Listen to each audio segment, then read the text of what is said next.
Well, look, here's the last thing I'll mention to you and see what you think about this. Okay. I think a lot of the hate on Joe Biden comes from people not understanding the delegate process and thinking that an alternative can come in at any time. That if Joe Biden would just drop out right now, we can get some stellar rock star in there who will do better. And after tonight, when the delegates are basically handed out to Joe Biden and he's over the threshold, I think people will start to coalesce around Biden and his numbers go up when they realize, okay, this is our guy and it's time to start focusing on the positive. What do you think about that? Honestly, I don't know if his numbers will go up. I have good reason to believe that the economic indicators are pointing in a positive direction for the rest of the year. Gas buddy predictions seem to be going as planned. And by the end of the year in December, gas prices across the nations will be $2.99. Generally, I mean, it's headed in the right way. Unemployment's been the lowest since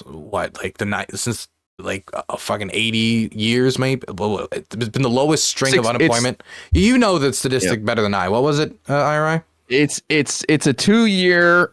It's below 4% for 2 years, and that hasn't happened since the 60s. Yeah, I mean, there is positive, and GDP growth is real, and it's higher than all other 4%. G7 countries. It's real. The GDP growth is real. We have suffered the waters of post-COVID better than any other industrialized nation. That is something that is good, and those things will continue to improve. I don't know if that will be translated into positive results for Biden. I hope it does.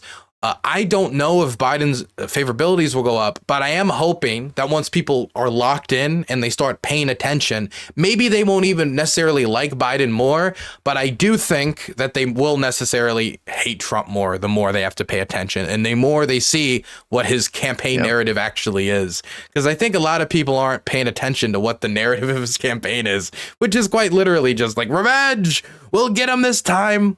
And I don't think that's a necessarily winning message right now. I think it's good for his base, but not much anyone else.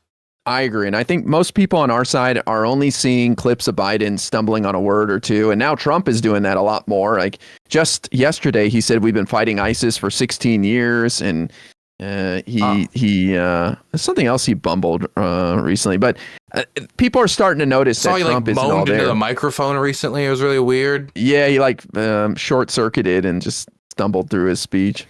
I do wonder. I just think people have only seen negative clips of Biden up to this point. And once now that the delegates are basically handed out and there's no chance for anybody else to get in, I think that it really starts to focus on the two men and people abandon that alternative idea and things just get a little better for Biden.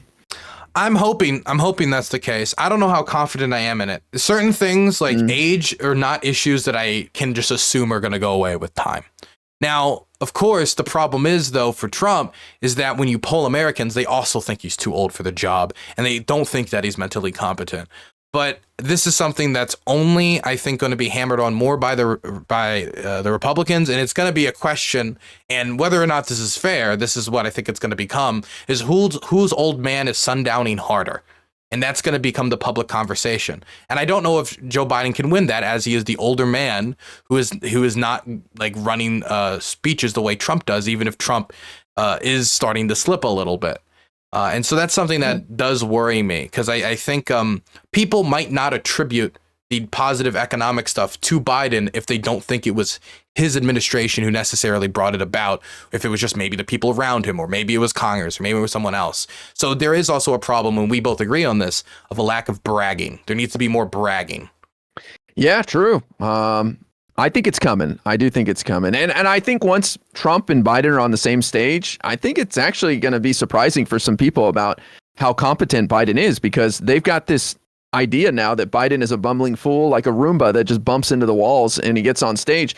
He's going to be perfectly fine up there on stage with Trump. Like on Thursday at the State of the Union, I think a lot of people are going to tune in and be kind of shocked because they've been told nonstop that Biden is brain dead. And he had a great State of the Union last year where he jousted with the Republicans. Remember, they were all jeering him and heckling him, and he went toe to toe with them. So I think people are going to be pleasantly surprised when they start tuning into Biden. I'm hoping so. I'm hoping that because if you watch the performances, a lot of times people say he did horrible. Like, I don't know if you watched the thing where he made up the Egypt slipped, where he said the president of Egypt and he was running president of Mexico. If you watch the full thing, he did while I disagree with some things he said in the press conference, he presented himself very well. He even jousted a little bit with the press. He almost, in some instances recently, I've been seeing Biden manhandle the press more. I don't know if you've noticed it as well, but he's coming up really dominant, saying, quick, 1, 2, 3, like doing the questions one after the other and then moving off, telling them quiet down. And I think he's trying to do that to show that he can, but he needs to do that on a consistent basis. He can't get complacent. He needs to understand the perception and work against it consistently.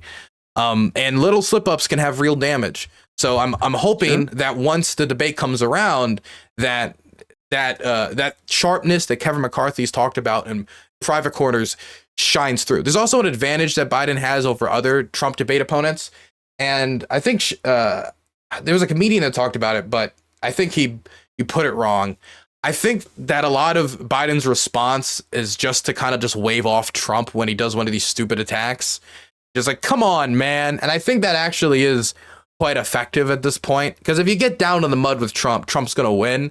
So if you just like pretend that there isn't any mud there, I think that's the best way to engage with it. And I think that's how Biden did it last time. And I think it paid off well.